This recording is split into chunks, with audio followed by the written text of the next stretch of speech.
కొంతమంది మనస్తత్వాన్ని బట్టి ఈ వీడియో చేయడం జరిగింది. భర్త అంటే ఇష్టం లేని ఆడవారు ఈ 3 పనులు చేస్తారు.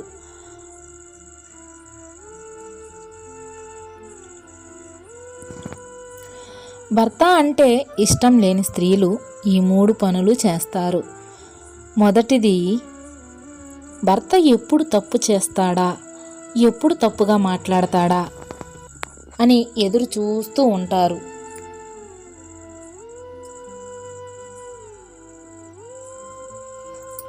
ఒక్క చిన్న మాటైనా తప్పుగా మాట్లాడినా దాన్ని ఎంతో పెద్ద కారణంగా చేసి పెద్ద స్థాయిలో గొడవ చేస్తారు.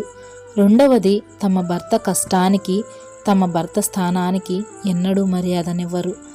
ఇక మూడవది, తన భర్త సుఖం గురించి, దుఃఖం గురించి, కడుపుకు తినే ఆకలి గురించి, మనసు పడే ఆవేదన గురించి తను ఎప్పుడు కూడా పట్టించుకోదు. తను ఎప్పటికీ లెక్క చేయదు కూడా. తెగిపోయిన చెప్పులకు కూడా మన ఇంట్లో ఎక్కడ ఒక మూల స్థానం ఉంటుంది, కానీ శవానికి మన ఇంట్లో కొన్ని గంటలకు మించి స్థానం ఉండదు. అందుకే ఈ శరీరంపై వ్యామోహం వద్దు.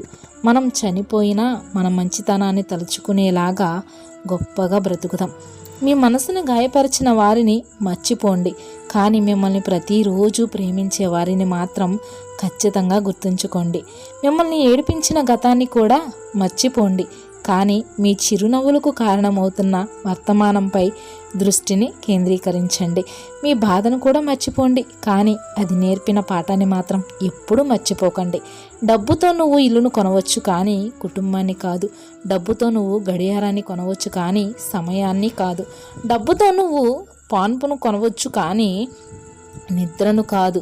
డబ్బుతో నువ్వు పుస్తకాన్ని కొనవచ్చు, కానీ జ్ఞానాన్ని కాదు. డబ్బుతో పదవిని కొనవచ్చు, కానీ గౌరవాన్ని కాదు. గుర్తుంచుకోండి, జీవితంలో ఇది నాది, వీళ్ళు నా వాళ్ళు అనుకోవడం చాలా తప్పు. ఎందుకంటే ఏది మనది కాదు. ఎవరు ఎప్పటికీ కూడా మనవారు కాలేరు. కాలంతో పాటు సాగిపోవడమే. ఈరోజు నువ్వు లేకపోతే నేను ఉండలేను అని అన్న వాళ్ళే రేపు నువ్వు లేకపోతేనే నేను హాయిగా ఉండగలను అంటారు. అందుకే జీవితంలో ఎవ్వరి మీద ఎక్కువగా ఆశలు పెట్టుకోకండి. మనిషి కోకిళ్ళతో అన్నాడు, నువ్వు నల్లగా లేకపోతే ఎంత బాగుండేదో అని.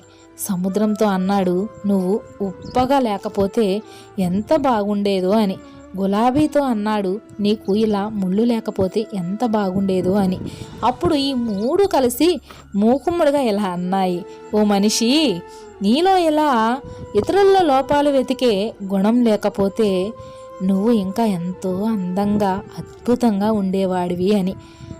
అర్థమైందా? గుర్తుంచుకోండి, తెలివిగా మాట్లాడడం గొప్ప విషయం కాదు. తెలిసినంత, అవసరమైనంత మాట్లాడటమే గొప్ప విషయం కాదంటారా? పొందడంలో ఉన్న ఆనందం కన్నా కోల్పోవడంలో ఉన్న బాధ ఎక్కువ అంటారు. కానీ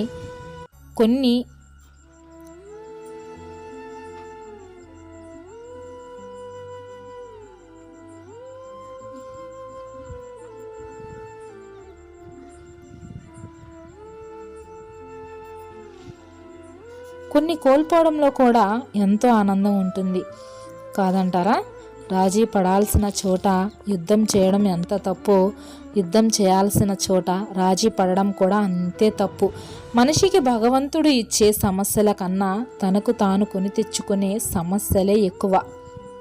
మనుషుల మధ్య అహంకారం, అజ్ఞానం, పెత్తనం, తనకు ఇష్టం వచ్చిన ప్రకారం నడుచుకోవడం, లేని వాటి కోసం పరిగెత్తడం, పేరు కోసం తపన పడడం, ఇతరులను ఎదగకుండా చేయడం, ఇలా మనుషులు తమకు తాముగా ఇరుక్కొని తమంతట తామే బ్రతికి ఉండగానే నరకంలోకి నెట్టబడుతున్నారు కాదంటారా? మనిషికి కాలం విలువ తెలుసు, డబ్బు విలువ తెలుసు, స్వేచ్ఛ విలువ తెలుసు, బంధాల విలువ తెలుసు, ప్రాణం విలువ కూడా తెలుసు. ఇన్ని తెలిసిన మనిషికి ఇంకా మనిషి విలువ ఎందుకు తెలియడం లేదు? 4 రోజులు బ్రతుకు కోసం నలుగురిని విమర్శిస్తావు.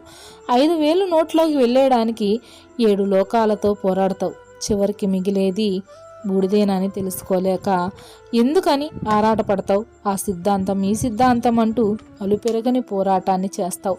ఇవన్నీ మిథ్యని తెలుసుకొని బ్రతికే 4 నాళ్ళు 10 మంది మేలు కోరి కలిసిమెలిసి బ్రతకడమే కదా మేలైన జీవితం అంటే. స్వర్గంలో అన్నీ ఉంటాయి కానీ చావు తప్ప, భగవద్గీతలో అన్నీ ఉంటాయి కానీ అబద్ధాలు తప్ప, ప్రపంచంలో అన్నీ ఉంటాయి కానీ ప్రశాంతత తప్ప. ఈరోజు అందరి దగ్గర అన్నీ ఉన్నాయి కానీ మనశ్శాంతి మాత్రం ఎవ్వరికీ లేదు. అవునా? ఒక కాకి నేను నల్లగా ఉన్నందువల్ల నన్ను ఎవరు కూడా పట్టించుకోవడం లేదు అని ఏడ్చిందట. రామచిలక నేను అందంగా ఉన్నందువల్ల నన్ను అందరూ పట్టుకొని బంధిస్తున్నారని ఏడ్చిందట. ఇందులో మనం తెలుసుకోవలసిన నీతి ఏమిటంటే మనకు ఏది కలిగితే అదే ఆనందమని. అవునా? రాయి నిత్యం నీటిలో ఉన్నా మెత్తబడదు. అలాగే ధీరుడు అనేవాడు ఎన్ని కష్టాలు వచ్చినా ఆత్మవిశ్వాసాన్ని కోల్పోడు. కుక్కల అరుపులకి కుందేళ్లు భయపడతాయి కానీ సింహాలు కావు. గుర్తుంచుకోండి. నీ ఎదురుగా మాట్లాడే దమ్ము లేని వారే నీ వెనకాల వారి ఇష్టానికి మాట్లాడతారు. అలాంటి అరుపులను నువ్వు ఎన్నడూ కూడా పట్టించుకోవద్దు. అవసరం ఈ పదానికి నిజమైన అర్థం. అది దయ్యాన్ని కూడా పూజించేలా చేస్తుంది, దేవుణ్ణి కూడా ద్వేషించేలా చేస్తుంది. తల్లిదండ్రులు కోపిష్ఠులైన, అవమానితులైన, పక్షపాతులైన మొదట మీ తల్లిదండ్రులే అని మరవద్దు. ఆస్తులు కూడా పెట్టినందుకు, ముందు నిన్ను కన్నందుకు కాను వారి రుణం తీర్చుకో. నమ్మకం అనే పునాది మీద అబద్ధాలనే ఇటుకలను పేర్చి ఎంత అందమైన కోట కట్టినా అది తాత్కాలికమే. సమయం వచ్చినప్పుడు నిజం అనే చిరుగాలి దాటికి పునాదులతో సహా కూలిపోక తప్పదు. గుర్తుంచుకోండి. బుద్ధి అనేది ఇంద్రధనస్సులోని రంగులంతా అందంగా ఉండాలే కానీ ఊసరవెల్లిలాగా సందర్భానికి తగినట్లుగా రంగులను మారుస్తూ జీవించకూడదు. ఏదో ఒక రోజు అసలు రంగు ఖచ్చితంగా బయటపడుతుంది. ఇక అప్పుడు జీవితంలో నీకు ఏ రంగు కూడా లేకుండా పోతుంది. నిజానికి ఇంకా వాస్తవానికి చాలా తేడా ఉంది. ఉదాహరణకి సూర్యుడు తూర్పున ఉదయిస్తాడు, పడమరన అస్తమిస్తాడు అనేది నిజం. కానీ సూర్యుడు ఉదయించడు, అలాగే అస్తమించడు కూడా. తిరిగేది భూమి మాత్రమే అనేది వాస్తవం. నిజానికి వాస్తవానికి మధ్య ఉండే ఈ సన్నటి గీతని తెలుసుకోవడమే విజ్ఞత అవుతుంది. ఇతిహాసం చెప్తుంది గతించిన రోజులు మంచివి అని, విజ్ఞాన శాస్త్రం చెప్తుంది రాబోయే రోజులు మంచివి అని, ధర్మం చెప్తుంది మనసు బుద్ధి ఈ రెండు మంచివైతే అన్ని రోజులు మంచివేనని. అవునా? నిందించడం ఎంతో తేలిక కానీ నిందను భరించడం ఎంతో కష్టం. నీతులు వల్లించడం ఎంతో తేలిక కానీ ఆచరించడమే ఎంతో కష్టం. అబద్ధం చెప్పడం తేలికే కానీ నిజాన్ని దాచడం ఎంతో కష్టం. మన జీవితంలో కొన్ని సంఘటనలు జరగడం మంచిదేనేమో. కొందరి నిజస్వరూపాలు మనస్తత్వాలు అప్పుడే కదా బయటపడేది. మొదట అవి బాధనిచ్చినా జీవితాంతం పడాల్సిన బాధని దూరం చేస్తాయి. ఇక అందరూ ఈ వీడియో కనుక మీకు నచ్చినట్లయితే లైక్ చేయండి, షేర్ చేయండి, నా ఛానల్ని సబ్స్క్రైబ్ చేసుకోండి. మరొక మంచి వీడియోతో మీ ముందుకు వస్తాను. Thank you so much.